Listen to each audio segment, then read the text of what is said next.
అదే RTV app వార్తల్ని క్షణాల్లో చదివే అవకాశం ఉంటుంది. ఒక న్యూస్ పేపర్, ఒక టెలివిజన్ ఛానల్ మీ చేతుల్లో ఎప్పుడూ ఉంటాయి. ఈరోజు on Visakha steel plant privatisation అని చెప్పి ఒక వార్తని డెక్కన్ క్రానికల్లో రావడం,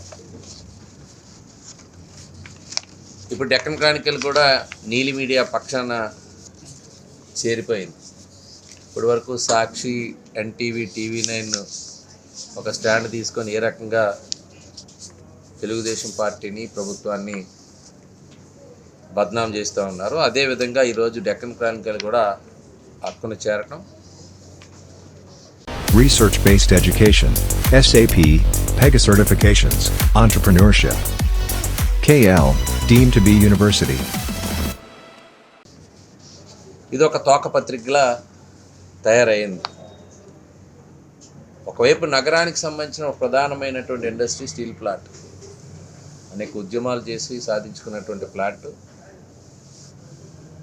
అందరి మనోభావాలతో కూడుకున్నటువంటి ఆ ప్లాంట్ విషయంలో ఇలాంటి దుష్ప్రచారాలు ఇలాంటి సమయంలో తీసుకోవటం అనేటువంటిది బాధాకరం.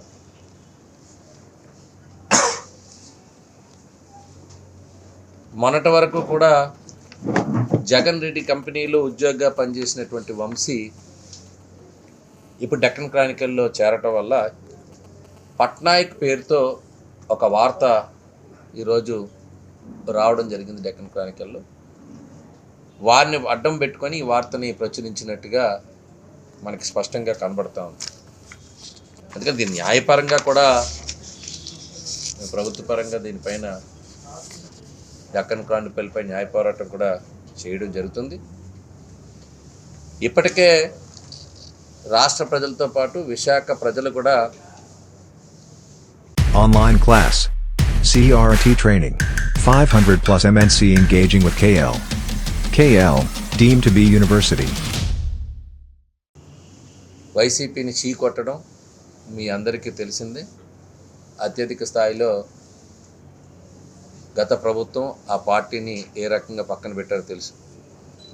ఇప్పటికీ కూడా పద్ధతి మార్చుకోకుండా ఇలాంటి ప్రచారం, లేని వార్తలను, ఒక దుష్ప్రచారాన్ని తీసుకొని వచ్చి స్టీల్ ప్లాంట్ భూములతో రియల్ ఎస్టేట్ వ్యాపారం చేద్దామనుకున్నటువంటి జగన్ రెడ్డి గారు ఈరోజు ఇలాంటి వార్తను తీసుకొని వచ్చి మరలా 5 ఏళ్ల కాలంలో ఆయన ఏ రకంగా వ్యవహరించారనేది చూసాం. అందుకనే అత్యధిక మెజారిటీలు ఈరోజు స్టీల్ ప్లాంట్కి సంబంధించి గత ప్రభుత్వంలో ఒక బాధ్యత ఉన్నటువంటి ప్రభుత్వంలో ఉండేటువంటి జగన్ రెడ్డి గారు ప్లాంట్ విషయంలో ఏ రకంగా వ్యవహరించారనే దాన్ని ప్రజా తీర్పు కూడా ఎన్నికల్లో చూసాం.